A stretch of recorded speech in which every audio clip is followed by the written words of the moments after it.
ngayon, as Pilipino, ano bang alam natin sa war? Gusto niyo bang malaman yung reason kung bakit sinabi kong si BBM dapat ang iboto before? Wala akong pakialam kung ibabash niyo ako. Hindi ako mahihiyang sabihin yan.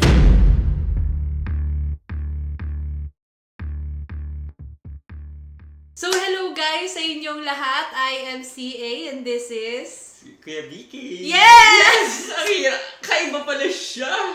Kasi nakilala siya guys na bench, pero yun nga. Anyway, yun lang. So, kaya namin ginagawa itong na to. Podcast ba kung matatawag? Podcast, pero sige, tawagin na natin podcast. No? Kasi every time kasi na nagkukwentuhan kaming dalawa, kasi mahilig siya, ang galing niya magtanong guys, promise. Sobrang galing niya magtanong. Yung mga tanong niya sa akin, parang natitrigger yung mga deeper wisdom ko pa. And every time nagkukwentuhan kami, lagi lang nandito, dito lang yung usapan. Tapos there are moments na kapag nagkukwentuhan kami na may ibang nakikinig, laging nandoon lang. Syempre pag may download, nagpo-flow lang yan di ba? Kaya minsan ang hirap magsasalpa ka ng camera dyan, tapos madidistract ka pa. So, alam mo yun. Yes! Wala sa flow. Wala sa flow. So, ayun. So, napagkwentuhan namin to ni Kuya BK. Yes, BK! Di pa ako sanay na BK. Yes! Sabi ko kasi sa kanya, gamitin na natin yung BK.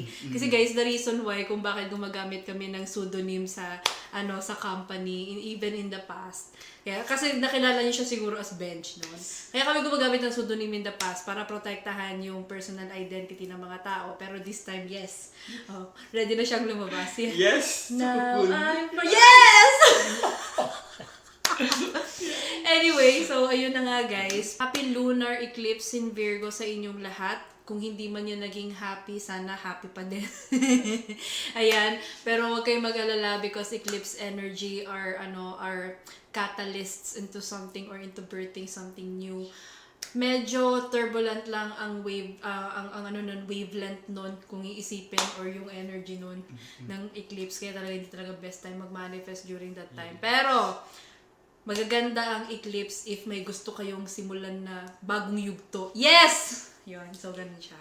So anyway, in the name of lunar eclipse in Virgo, yes. Ay, BK? Anyway, so yun nga. So marami tayong pagkukwentuhan at pag-uusapan.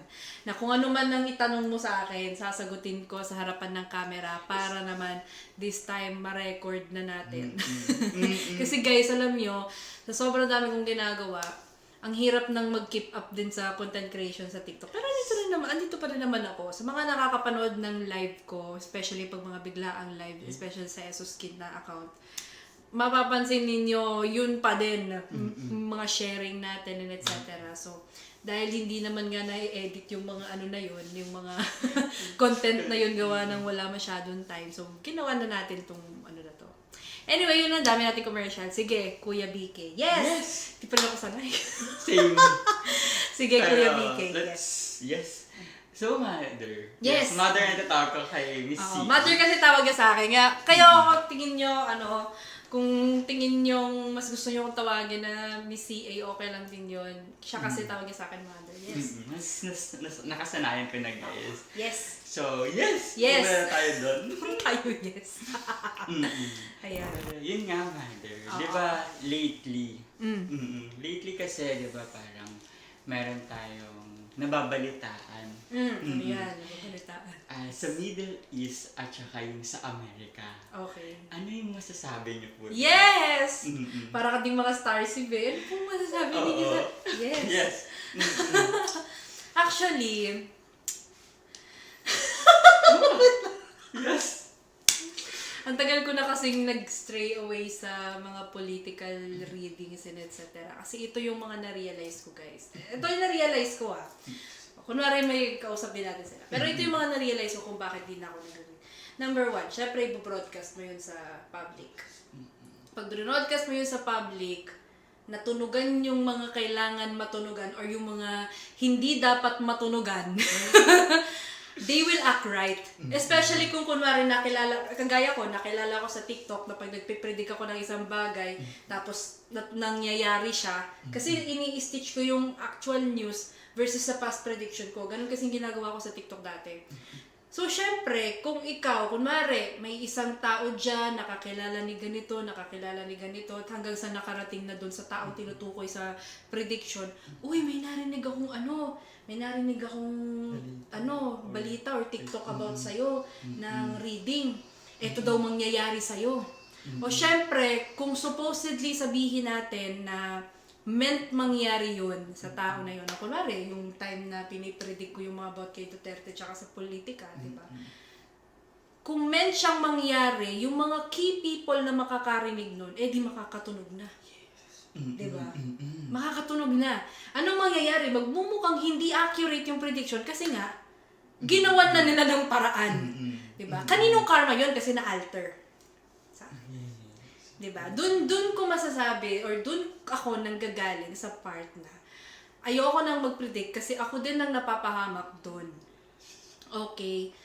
May mali din ako dun, of course. Kasi syempre, Kuya Bench, yung mga panahon na nagpipredict ako and everything, no? May ego talaga yun. Oo. Kasi syempre, nakilala ka sa craft mo, binubuli ka ng mga tao na di ka magaling, bata pa yan, ano bang credibility niyan. So, sabihin natin na in the past, nung nagsisimula pa lang ako, may ego siya. Kung titignan natin. Magja-jacket nga ako at yeah, sort of may ego siya in a sense na hindi yung ego na yung galing-galing ko, hindi ganon. Parang may ego kasi nanggagaling sa wound na parang sa'yo, parang seeking validation. Yes. That's why I always teach, even sa live, if napapanood nyo yung mga live ko na dapat i-overcome ninyo ang mga people-pleasing shadow tsaka yung validation shadow ninyo or insecurity or wound. Kasi if nanggagaling kayo doon, you will tend to do egoistic things. So ako naman, dati, syempre, naging wound ko siya na pinagtulungan ako ng community, na spiritual community, ng astrology community. Hindi naman magaling yan, si ganito, ganito, ganyan yan. Syempre, ginawan ka na ng kwento, ano nang laban mo doon? It's your word against theirs, di ba? So, syempre, kung manggagaling ka sa ganung wound, manggagaling ka rin sa ego.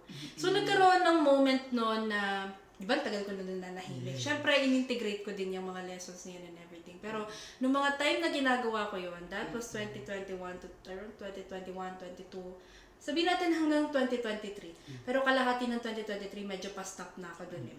Ang last na prediction na ginawa ko is yung dun sa alam mo ba yung sa yung Titanic submarine? Yung namatay na CEO. If familiar kayo doon, comment nyo na lang below. Yung sa siya, yung CEO na yon, CEO ng Ocean Gate, pumunta siya sa ilalim ng dagat para hanapin yung remains ng Titanic.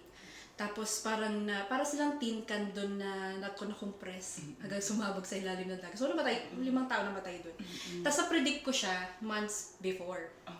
Tapos basta nasa dati ko TikTok na. Anyway, going back, so, yung hanggang dun yung mga moment na last na nakapag-predict ako and everything. But anyway, babalik ako dun sa point ko. So, kaya ko siya nasasabi na you tend to do it based on ego. Kasi, yung people na naniniwala sa'yo, ang galing ni CA, ang galing.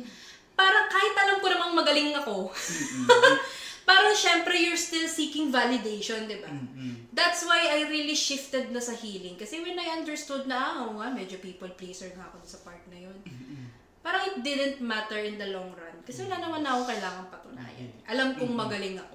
Nagkaroon lang ng moment na dahil nga pinagtulungan ako, feeling ko rin tuloy, hindi talaga ako magaling. So anyway, babalik ako dun sa Ang dami ko nang guys, ganito talaga ako magkwento ha. Kung nanonood kayo ng live ko, isang tanong, marami na akong sinabi. Ganun talaga yan. Kasi ganun talaga ako kakumpleto magsalita. Like, alam mo yon, kahit paulit, pabalik-balik tayo, dun talaga ako arrive. But anyway, yun. Detalyado lang talaga tayo. So yun. So anyway, so mabalik ako sa question mo about do sa US and hindi ko na siya pinipredict before, pero bibigyan ko kayo ng glimpse. Kasi by April 2026, when Uranus enters Gemini, maraming shift na pwede mangyari when it comes to wars. That Uranus in Gemini transit, magta-trine yan sa Pluto in Aquarius. Kahit 3-degree orb lang yan, kasi 3 degrees ngayon si Pluto in Aquarius. Kahit 3-degree orb lang yan, medyo powerful na yan. Imagine mo, Pluto Aquarius. Ano bang planeta si Pluto? Death, rebirth, transformation. Aquarius, what is Aquarius? Something revolution, technology, di ba? Higher octave ng Mercury ang Uranus eh. And then there is also Uranus in Gemini. Uranus is the ruler of Aquarius in modern astrology. Tapos Gemini pa, 'di ba? So most likely talaga napakano ng war. At kung isipin mo, 'di ba, meron na siyang trine. Trine is a good if you know astrology, if you've known me as an astrologer, probably naiintindihan mo itong sinasabi ko. Pero ang trine, yung aspeto na yan or yung aspect na yan sa astrology, ibig sabihin, supposedly harmonious siya. Good. Pero kasi, ang involved na planeta, planet of death and rebirth, and planet of upheaval. So, nakatrine siya. So, swift ang pwedeng mangyari sa mga upheaval na transformative or na destructive. Gets? At ito pa, yung na yan, di ba, nakatrine yan. Yung Pluto na yan at yung Uranus na yan, parehas yan naka-sextile sa Saturn, Neptune, and Aries. Di ba? So, mapapansin mo, maraming pwedeng mangyari this 2026. And nakita ko na siya way back in 2022. Gusto niyo bang malaman yung reason kung bakit sinabi kong si BBM dapat ang iboto before? Hindi ko din siya. Hindi ko din alam, guys. Kasi alam nyo guys, alam nyo fault ko din siya. Kuya Bench. Nasanay kasi akong Bench, Kuya BK, yes. Nasanay akong Kuya BK, sorry. Ang reason kasi talaga kung bakit inopt ko na i-promote siya. Bukod sa people pleasing sabi ko sa inyo, bukod sa people pleasing, bukod sa seeking validation, which was my wound in the past, no, may deeper reason kasi siya, kasi nakita ko na to, na mangyayari to. If napapanood ninyo ko nung 2021, may prediction na ako na most likely 2024 may pwedeng mag-start na war. Hindi pa naman war like boogs, pero it can most likely happen as early as 2024. Like, pwedeng kahit hindi nakikita or pinapakita ng media, pwedeng may nagpe-prepare na ng troops and everything, no? So, bakit nga ba inano ko si BBM? Alam ko wala pwede ko ba sabihin yun? Alam ko wala siyang let's be careful na lang, no? Yes. Alam ko wala siyang and ako talaga kasi sobrang grabe ang tiwala ko kay Duterte. Alam ko yung mga pink at mga yellow pwede akong atakihin, pero the reason why I'm wearing white right now, kasi neutral talaga ako na tao. Kapag nakikitaan ko na magaling ang isang politiko or hindi ako nakatingin sa kulay, nakatingin ako sa kung anong kaya niyang gawin. So eto nga, babalik ako. Bakit nangyari yun? Una, may fault din ako dito Una, ginawa ko siya kasi nga nakikita ko na tong transit na to. Itong paparating na to. Isipin nyo kung ang nanalo. Kung si Lenny, for example, ang nanalo. At hindi si BBM, tsaka si Sara. Kung si Lenny ang nanalo, most likely, may ties sila sa US. The reason why in the past, si Duterte, ito yung in-observe ko the reason why si Duterte in the past, nakipag-alliance siya sa China. This is geopolitics Nakipag-alliance siya sa China kasi mas marami silang armas. Ngayon, ang US, ang only free will nila sana doon para hindi mangyari yung potential wars is if nanalo si Kamala Harris. Sabi ng ibang mga columns and mga 'di ba, mga sabi-sabi ng ibang tao. Pero sabihin natin, sige, fated mangyari yun. Fated ma-re-elect si Trump. Isipin ninyo kung nanalo ang isang kandidato na gusto ng partnership sa US, bibigyan at lalagyan nila ang Pilipinas ng military base. Tama, mali? Kasi meron na tayong military base as early as now here, di ba? So ngayon, anong mangyayari pag may military base dito?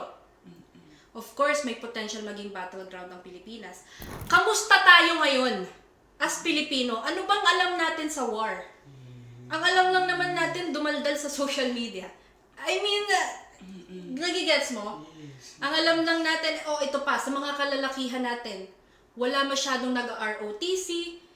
Kaya maiintindihan ninyo kung bakit ni Duterte in the past prioritize sa mga police, prioritize sa pag-ROTC or in-encourage ang mga marami na mag-ROTC.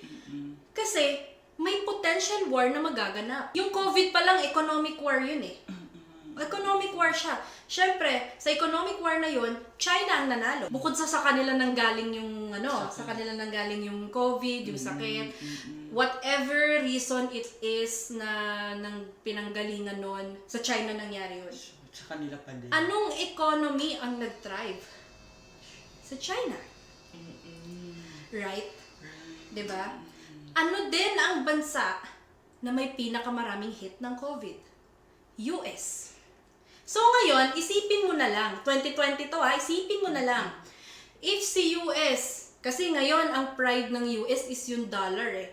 Bago ka magkaroon ng transaction, dollar ang gamit mo, especially if you're purchasing goods in an international level, di ba? In a global level, US talaga. Or USD talaga ang gamit. Imagine mo yung bansa kung saan nagkakaroon ng, kumbaga yun yung sa USD. No? Yung bansa kung saan nanggaling yun, kasi pride nila yun eh, dollar yun eh. Pinaka-hit ng COVID. Syempre mahihirapan ang trading, di ba? Mahihirapan ang kasi nga may sakit. Sino ngayon ang nag-thrive sa economy at that time? Diyan na lumabas yung mga dropshipping, yung mga e-commerce, di ba? At saan sila kumukuha ng produkto? Sa Alibaba. Gigets niyo ba? Alibaba, other mga Chinese goods, products. Pero sa kanila talaga nag-release. Di ba? So ngayon, of course, mas lalaki yung or mas tataas sabihin natin yung GDP or kung ano man ng China. So basically, that was an economic war. Ngayon, kung ikaw ang ng US, anong iisipin mo? Lalo na ganyan ng estado nila, tapos Pluto return pa nila. Siyempre, gaganti ka. Tama? Gaganti ka, di ba? O ngayon, na-elect si Trump, di ba? May point to promise kung babalik ako kung bakit sinabi kong si BBM. May point to. So ngayon, babalik ako. Let's hop to 2025, 2026. Dito muna tayo, 2026 pa lang naman. Nakikita ninyo kung ano nangyayari sa Middle East right now. Nakikita natin lahat yun. Yung mga pasabog sa Dubai. I'm sure may friend ka doon na nasa Dubai. Sa ang dami nating kababayan doon. And sana safe kayo dyan lahat kasi grabe yung mga nangyayari. And alam nyo kung bakit binobomba sa Middle East? Kasi may military base din doon ang China. Ang US. Na ngayon, dahil feeling ng Iran, pumayag yung mga Middle Eastern countries na yun na magpagamit in layman's terms. Siyempre, pati sila, ginagantihan. Ngayon, isipin ninyo, kung ang nanalo before, walang may Duterte, na magtutuloy ng ginawa ni Duterte in the past. Kasi the reason why I voted for BBM or I opted for BBM, kahit hindi ko talaga siya trust, is si Sara Duterte. Si Sara talaga. Kasi I had an assumption, had past tense. I had an assumption kasi VP Sara magtutuloy din ng legacy ng papa niya. So, ibig sabihin, someone who knows geopolitics can understand and can continue kung ano yung ginagawa ni Duterte in the first place. That's the reason why maka-Duterte ako. Wala akong pakialam kung ibabash niyo ako. Hindi ako mahihiyang sabihin yan na inaano ko talaga si Duterte. Andun na ako sa war on drugs. Andun na tayo sa war on drugs. Pero hindi kasi natin madideny yung talino niya when it comes to geopolitics. Yes. Nandun din naman kasi ako. Going back sa 2022, dahil nga nakikita ko yung mga potential na ganun sa transits, hindi ko siya masabi in public because it can cause mass hysteria. If early on, 2022, sinabi ko siya, tingin mo ano mangyayari? Kakaroon ng panic. Eh di parang na-misuse ko ang influence ko as an influencer. Diba? Yes. Alam ko sa sarili kong may right time para sabihin to. sabihin na lang natin na siguro inalaw din ni Lord Bench, BK. Yeah. Inalaw din ni Lord na yung mga bash, yung mga ganito. So, I can heal a lot more sa sarili ko. Para kapag bumalik ako, mas stronger na yung atake ko sa mga sinasabi ko. Kasi ganito talaga ako mag-isip, ganito ako magbasa, and everything. So, eto na nga, babalik na nga ako sa point ko kung bakit ginawa ko yun. BBM, Sarah, nag-front sila ng unity. Yes. Diba? Kahit hindi mo gusto yung isa, dahil yung isa gusto mo, eh di doon ka na lang. Diba? Hindi naman sa hindi ka nagagalingan kay Lenny, hindi naman sa hindi ka nagagalingan o hindi ka suportado sa kanila. Kasi hindi ako against sa color, hindi ako against sa yung mga tao lang na supporters nila na makapolitiko ang umaatake sa akin na pinipersonal din ako. Pero wala ako kasing pakialam sa kulay talaga. Doon ako nakatingin kung sino talaga yung may alam. Kasi isipin mo kung leader ka na wala kang alam sa potential na pwedeng mangyari sa buong mundo, kawawa ang mga Pilipino. Yes. Ano bang alam natin sa gera? Pag binomba tayo dito, alam ba natin kung paano tayo susurvive? Diba? Si Duterte at least may alam siya dun. Kasi ganun siya na malakad sa Davao.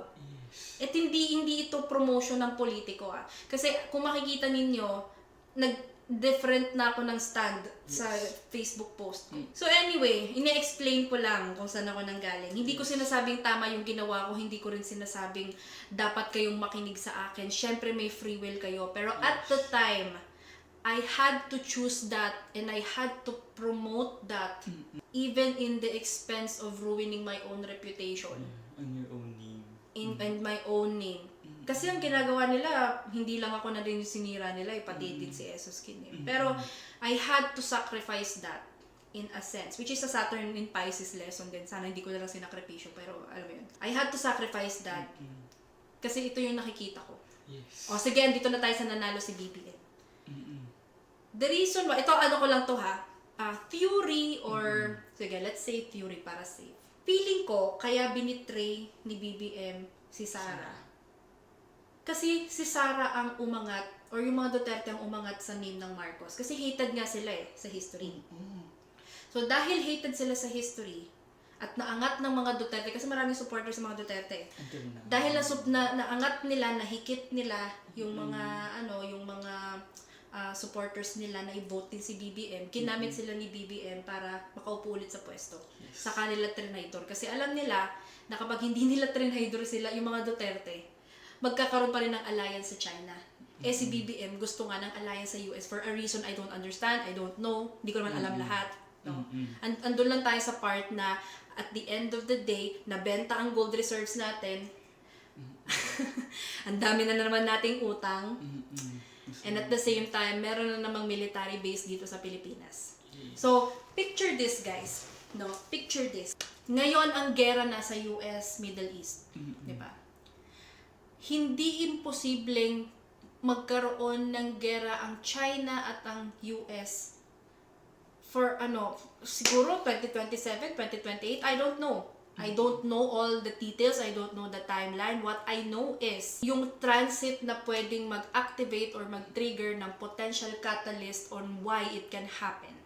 Kasi sa astrology kasi, ang makikita mo lang naman yung energies ng planets on how it can affect earthly events. Yun naman kasi talaga ang reason bakit natin or bakit tayo nag-aastro. To understand the human behavior and events here on Earth based on those planetary energies. So ngayon, dahil na nakikita ko siya, and yung nakikita ko, hindi ko lang basta binabasa sa spiritual, binabasa ko din siya sa totoong nangyayari, I had to make that choice. Hindi sa maka-BBM ako, makaganyan ako. Although I had to admit, syempre hindi ko naman i-discredit yung part na alam kong nanggaling din talaga siya sa people pleasing and validation. Kasi yung mga nasa paligid ko in the past, sobrang maka-BBM talaga. Hindi ko rin alam kung anong reason nila, pero I was always involved or parang put in a place kung saan maraming mga maka-BBM and everything. Even though I had this, parang alam mo yon, parang hindi mo trauma bonding, parang join ka na lang sa kanila. Kasi bukod sa ganun sila, ikaw may personal kang alam or may personal kang understanding on what's going on. Kumbaga parang feeling mo hindi ka alone. Kahit hindi mo sinasabi yung reason mo, parang ganun. But I know it was wrong. I'm not saying na tama yung ginawa ko. Alam ko may mali din ako doon kasi ginamit ko nga yung craft ko. Pero naisip ko din kasi noon, Kuya Bench, Kuya BK, yes.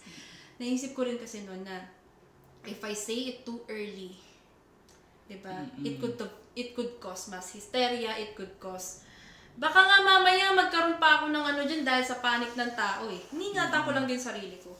Pero nung na-realize ko na after nun, di pala siya worth it. Hindi siya worth it ha. In a sense na, kung puro reading lang kasi at wala kang actual change na gagawin, sana pala nag-heal na lang ako. Yun nga yung reason guys kung bakit nag-start ako ng EsoSkin eh. Hindi siya yung parang ginagamit ko yung spirituality kagaya ng kiniklaim ng ibang tao na na ginagamit ko yung spirituality para kumita ng pera. Isipin mo ha, ang dami nanonood sa akin, takot sila. Ako, may gift ako sa healing. Yes. Siyempre, inutakan ko lang, paano ko makikater yung maraming tao na yan na hindi ako napapagod. Siyempre lang yung one-on-one ko sila. Diba? Hindi ko din naman kaya yun. Yes. Kaya nilagay ko sa produkto. Siyempre, yung produkto naman na quality at maganda. Yes. Yung marami talagang mahihil. Yung maraming mahihil. At hindi naman yan, biro kasi sa Astronaut Start, if mag-join kayo sa loob ng community natin, may mga talagang naka-experience ng ano dun. Ng totoong healing. Ng totoong healing, ng transformation, even sa mga events ko. This is not a promotion ha. Pero sa mga healing, sa mga events ko, especially yung mga umaattend ng events ko, sila mismo lumalapit sa akin. If isa ka doon, feel free to comment down. No? Thank you so much sa lahat din ng umaattend at sa lahat ng naiintindihan yung reason bakit ginagawa ko. Kasi hindi, nagigets ko naman na hindi naiintindihan ng mga tao kasi ang tagal ko din na nahimik. Actually, yan ang pagkukulang ko sa inyo eh. Kulang ako sa content, hindi ako nagko-content. Ngayon lang din ako lumabas ng ganito with Kuya Bench, diba? Minsan lang din ako mag-TikTok. Syempre, hindi naman napapanood lahat ng mga tao yung live ko sa TikTok tapos biglaan pa walang announcement, diba? Yes. Tsaka syempre, may mga nangyayari din sa personal kong buhay na mga nagagawa. Ang bilis. Na bilis na parang buwan-buwan na lang may mga nangyayari. Diyos ko, 8-houser ako eh. So, ganun talaga ang tema ng buhay. Pero yun kasi yung reason nun. Yun yung reason nun. Hindi siya sa parang, maka Duterte to, maka BBM to, nakatingin ako dito sa potentially na pwedeng mangyari on a global scale. Kasi wala, sige nga, kayo nga, tanungin ko kayo, nag-ROTC ba kayo nun sa school? Ako nga, nung college ako, hindi ko yan ina-attendan eh. Mga ilang araw lang sinattendan ko sa ROTC. Tapos parang tatlo kasi option nun sa tatlo kasi yung option namin nun sa school. Parang may civil service, ROTC, tapos yung drum and lyre. O yun, parang sabihin natin, trinay ko yung ROTC, pero nung civil service ako, maglilinis na lang ako dyan ng So may mga immersion yun. Di ko nga ina-attendan yung mga ganun nun eh. Pero kidding aside, diba? Sinishare ko to sa inyo guys kasi I think it's important na ma-understand nyo eventually. Kasi ano yung sabi mo sa akin? Full circle ba yun? Yeah. Full circle kasi before, nakilala ka nila. Yes, nakilala natin si Mother na sa astro, na nag-predict ng mga sa politics. And ngayon, ang first episode natin, it's politics. Politics, diba? Okay na rin to, Kuya Bench. Alam mo kung Bench. Sorry Bench BK. Okay na rin to BK kasi kung iisipin ang dami nagtatanong sa akin, ano pong mangyayari dito? Ano po nakikita nyo? Kung predict ko yan at pinost ko sa TikTok, tingin nyo yung mga dapat na managot, hindi alam mo yon, yung mga dapat na managot, makakapag baka makapag-ingat pa yan eh. Yes. Diba? Marami pa nagsasabi guys sa mismong community ni Miss CEO, ni Mother, na magbabayad na lang yung monthly subscription. Kung magma-monthly subscription, hindi rin. Kasi yung iba dyan, magsusubscribe lang, tapos i-record yung sinabi ko, tapos sila magpapaviral. Hindi parang nagamit lang din ako sa mali. Yes.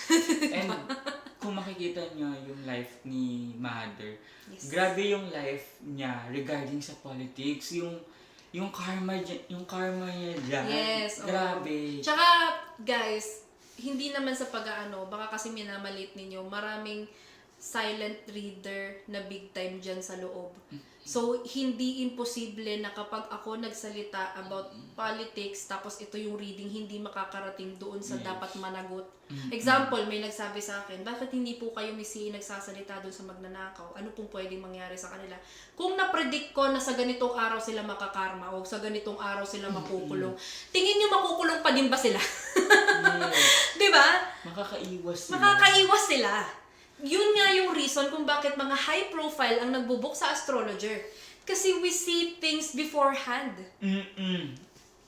Yun lang naman yun eh.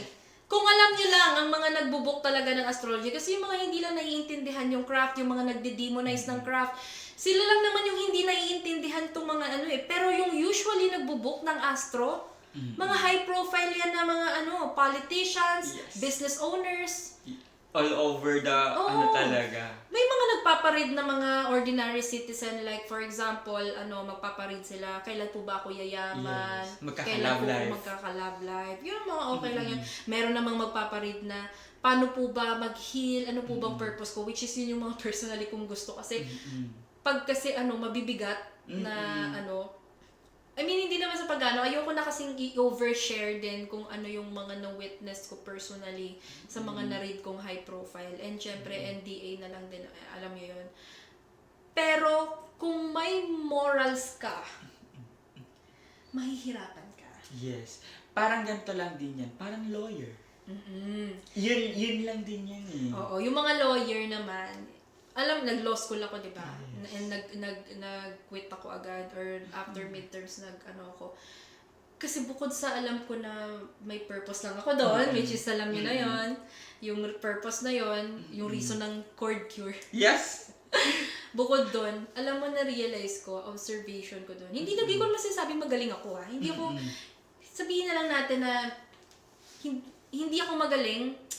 Gusto ko lang talaga yung maraming alam. Yes, grabe sa mother. Yun talaga yung hobbies niya, magbasa, yes!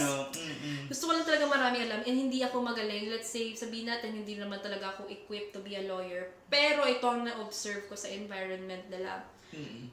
Sobrang tataas ng mga ego. Sorry, I'm so sorry. Please don't attack me. This is just my observation. Yun ang na-observe ko sa kanila talaga. Na parang feeling nila they can bend the law anytime. And as someone who is against that, kasi nga, nagtuturo ka ng ego death, tapos mapupunta ka sa mga maraming ego. parang, ano mo yun, parang magkakaroon ka lang ng cognitive dissonance dun sa part na yun. Di ba?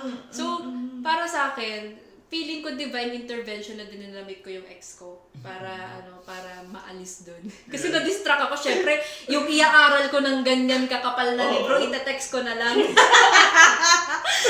Pero alam niyo yun, guys. Pero alam niyo, divine intervention. So I'm just saying kung ano yung like thoughts and opinions ko. And eventually naman as I immersed din sa business school, sa school ko ngayon, mas marami na din akong natutunan pa.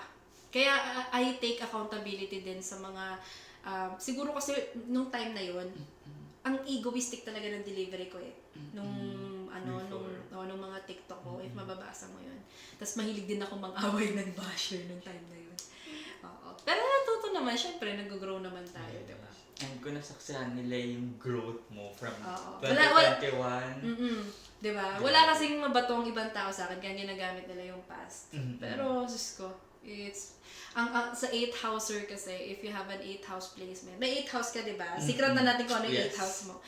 Sa atin kasing mga 8th houser, ang minute, ang second, ang hour, ang day, ang week, ang dami nang pwedeng mangyari dyan na transformation. Who you are a few minutes ago could be someone different a few minutes after. Yes. That is the life of an 8th houser.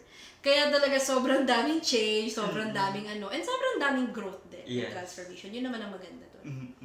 Diba? Matututo ka lang talaga mag-discern, mag-shadow work, yung matutunan mo doon. Correct. Tsaka matututo ka ng mga need mong matutunan ng mga bagay-bagay. O yun, alam mo yun, marami kayong pwede pang matutunan at yun naman ang kagandahan sa buhay. Diba? So, i-recap ko para lang sa ng lahat. Bakit ko nga ba inop na i-promote si BBM before? Number 1, people pleasing, seeking validation. My own wound and shadow. Pero number 2, actually, number 1 yung own reason ko. Number 2 pala yun. Own reason ko na nakita ko that I decided not to share with people. Kasi ako tinitignan ko na anong mangyayari sa akin ng 2024, 2025, 2026. Knowing mother? Tapos parang, isa din to, ito astrologer na ako na nagsasabi nito. Hindi rin talaga magandang lagi kang nakatutok sa chart mo. Kasi you forget how to live How to live your day-to-day life. Kasi lagi ka na nakaabang. Diba? Kaya minsan may nagsasabi sa akin, may nagtatanong sa akin, tinignan mo ba yung ngayon? Mercury retrograde ngayon. Talaga ba? Retrograde pala ngayon? Kasi I'm just flowing. No? I'm just flowing sa ebbs and flow ng life. Alam mo yun. Maalala ko, ayaw nga pala Mercury retrograde.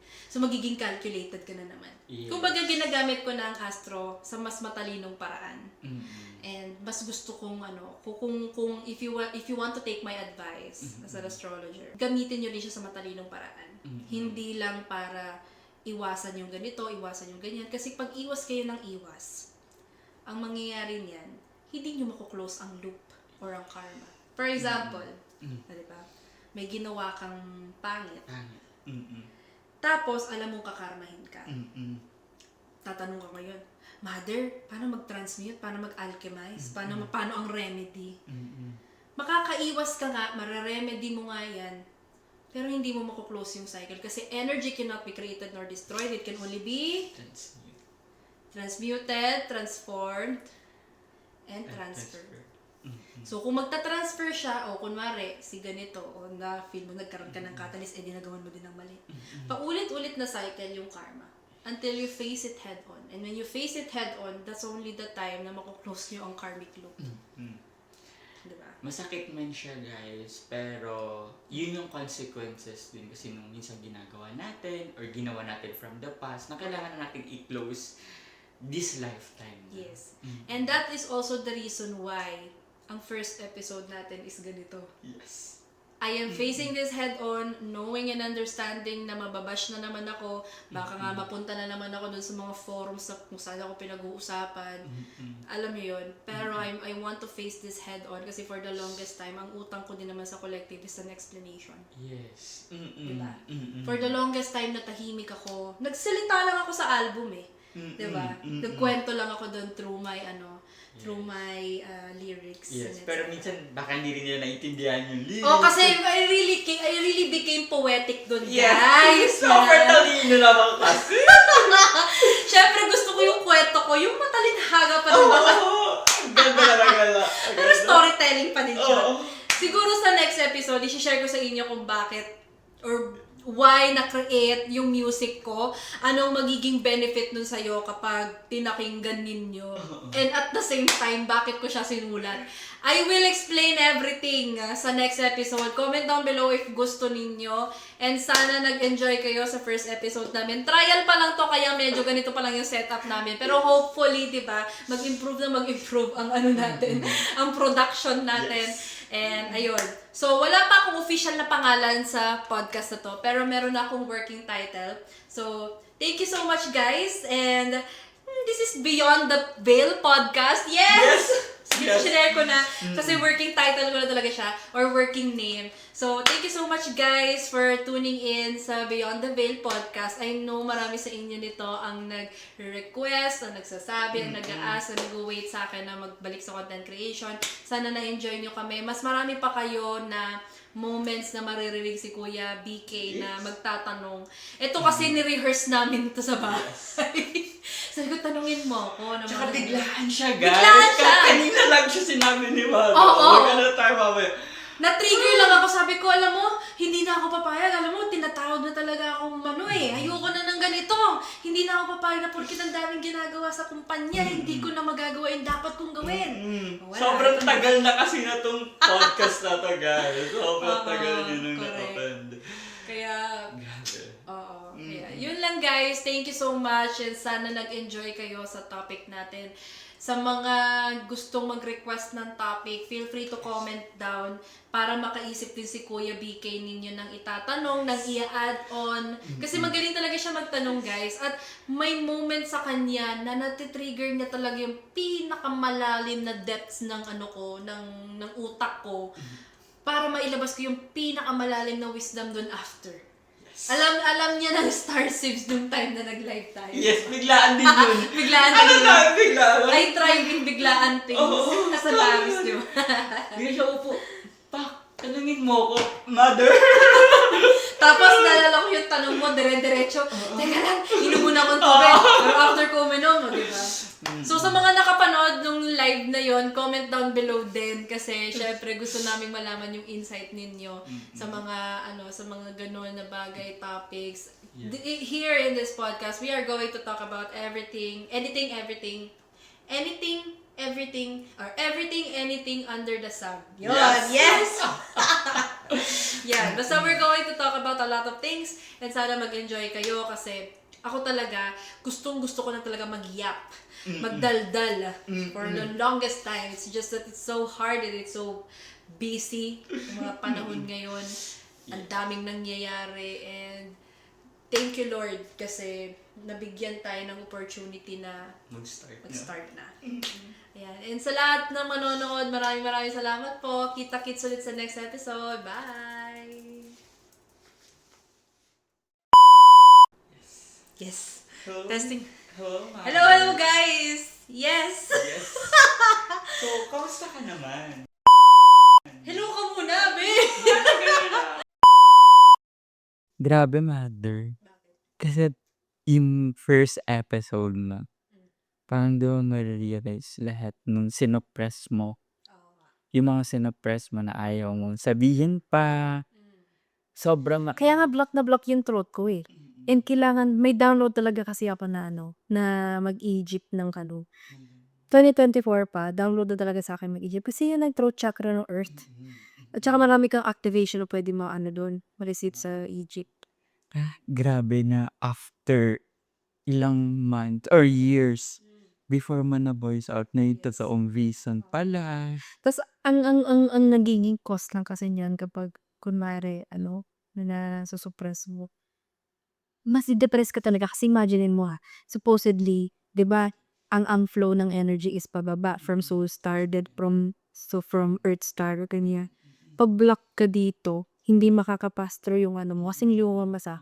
Tas kapag dito ka naman blocked sa kunwari heart, block ka sa heart, kung ano man yung mga ginagawa mo, hindi mo rin ma-express. Ang hirap ng creation. As someone as like yun na mahilig kang creating stuff. Kaya Sasabihin- life-changing talaga yung yung pag-create ko ng imagine mo yung rebirth ng Esoskin, yung music, lahat yun nag-birth sa Egypt. Egypt and Philippines. At lahat na yun, may voice, may truth. Throat chakra. May ang galing din talaga eh. Naka-record pa pala.